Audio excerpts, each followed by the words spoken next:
Paris Saint-Germain are circling Lewis Miley, Manchester United and Arsenal are tracking him. And Newcastle United suddenly face a summer where their teenage midfielder is being treated like a global asset.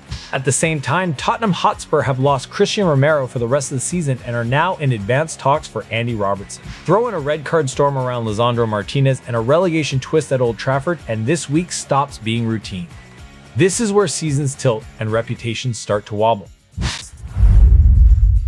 We are back on Just Soccer, and tonight the tension is simple. Who is actually building something roll, and who is just reacting to the latest shock? Let us start with the teenager Newcastle United might soon have to fight to keep. From boardroom ambition to transfer chess, this is where the summer noise is already getting loud. Transfer rumors news: PSG battle Premier League trio for Newcastle youngster. When a teenager attracts Paris Saint-Germain, Manchester United, Arsenal, and Chelsea at the same time, it is not casual scouting, it is a market signal. The real question is not who likes Lewis Miley, it is whether Newcastle United see him as a cornerstone or a future profit line. Lewis Miley is drawing serious summer attention, with reports linking Paris Saint-Germain and a trio of Premier League heavyweights to the Newcastle United midfielder. There are no confirmed bids, no agreed fee, and no destination decided. But when this many major clubs are tracking one player, the message is clear: his stock is rising fast. For Paris Saint-Germain, this fits the modern strategy of targeting elite young profiles before they explode in price. For Manchester United, Arsenal, and Chelsea, it is about depth, succession planning, and perhaps a little bit of preventing a rival from getting stronger. Tracking does not mean signing, but it absolutely means positioning. Newcastle now face a quiet but significant test. Do they double down on Miley as part of their identity, or do they listen if the numbers become uncomfortable? Selling would be framed as smart business, keeping him would be framed as ambition. Either way, the way they handle this will tell the league how Newcastle see themselves in the next phase of their project. While Newcastle think about the future, Tottenham Hotspur are dealing with a present that just got harsher. Sources: Spurs Romero out for rest of season. Losing Cristian Romero for the rest of the season is not a rotation problem, it is a structural one. Injuries do not just test fitness staff, they test whether recruitment over the last 2 years was actually coherent. According to ESPN sources, Cristian Romero is expected to miss the remainder of the season after suffering a knee injury in Tottenham's 1-0 defeat to Sunderland. There is no precise return date beyond the blunt reality: his campaign is over. Romero is not simply another center back on the team sheet, he is the defender who steps out, who takes risks, who sets the emotional temperature. Remove that profile and the entire defensive line has to adjust. Do you sit deeper? Do you ask someone else to be the aggressor? These are not cosmetic tweaks. For Spurs, this lands at a brutal time. A season that already required stability now demands improvisation. Supporters will talk about bad luck, executives will talk about resilience, but deep down, everyone knows this changes the ceiling of what Tottenham can realistically push for in the final stretch. And Tottenham are not the only club dealing with emotional fallout from a painful defeat. Carrick slams shocking Martinez red card in loss. When Michael Carrick calls a decision one of the worst he has ever seen, he is not just venting, he is defending his dressing room. But elite teams should not live on margins so thin that one whistle defines the entire narrative. Michael Carrick labeled the red card shown to Lisandro Martinez in Manchester United's loss as among the worst he has ever seen. The incident, which involved VAR and a controversial moment, became the dominant talking point after the final whistle. Carrick's reaction was sharp and public. That is deliberate. Managers know when to turn frustration into a message. He is speaking to officials, to supporters, and to his own players who may feel that the game slipped away on a single call. Still, the uncomfortable layer remains. If one refereeing decision completely unravels your result, what does that say about control within the match itself? Outrage can unify a squad for a week. Structural improvement takes much longer. That same defeat had another consequence, and this one might echo at the bottom of the table.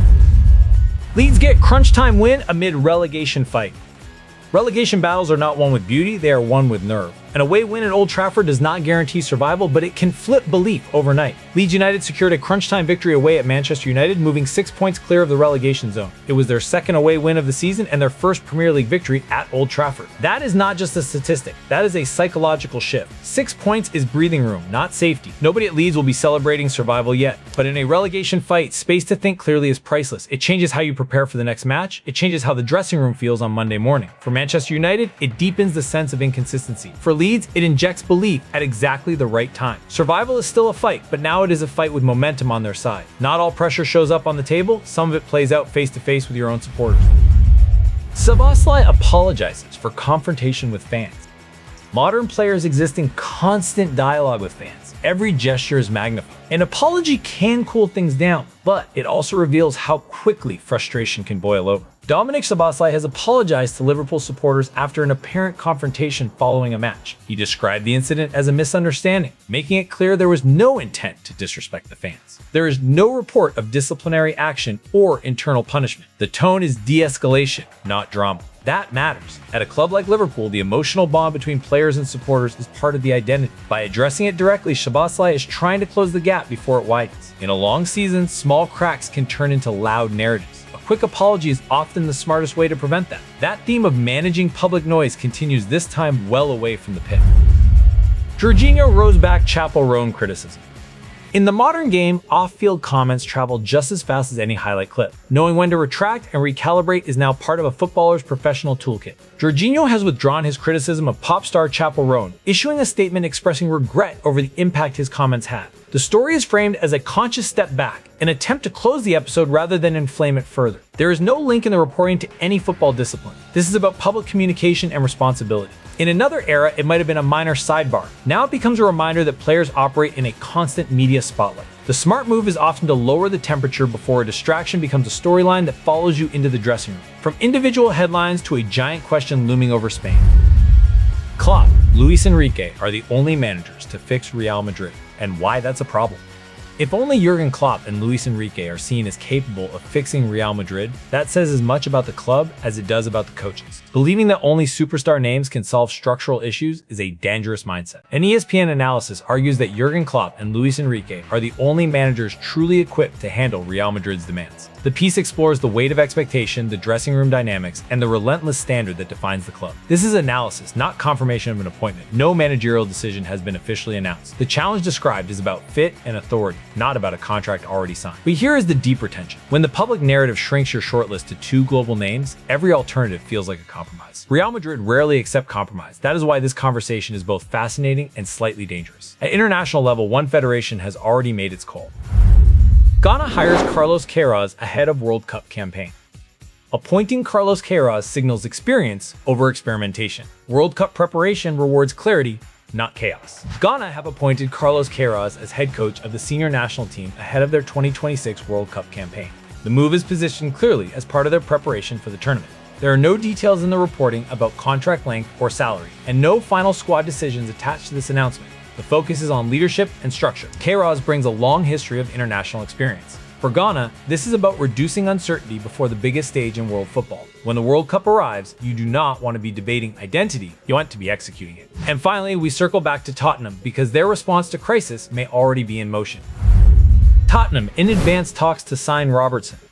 Advanced talks do not mean a contract is signed, but they do signal intent. If this is a free transfer, it becomes a calculated move rather than a panic purchase. BBC Sport reports that Tottenham are in advanced talks with Liverpool over a move for Andy Robertson, framed as a free transfer this summer. There is no confirmation that personal terms are agreed and no announcement of a completed deal, but advanced talks is serious language. Robertson's profile is obvious: experience, leadership, and years of competing at the highest level. For Spurs, that could provide immediate stability on the left side of defense, especially in a season shaken by Romero's injury. The timing is interesting.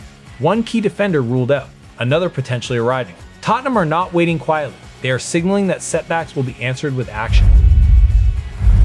From Lewis Miley attracting Europe's elite, to Tottenham reshaping their defense, and Real Madrid staring at a narrow managerial shortlist, this week has been less about gossip and more about pressure. The clubs that read these moments clearly will build something lasting. The ones that misread them will be back in crisis before the summer even ends.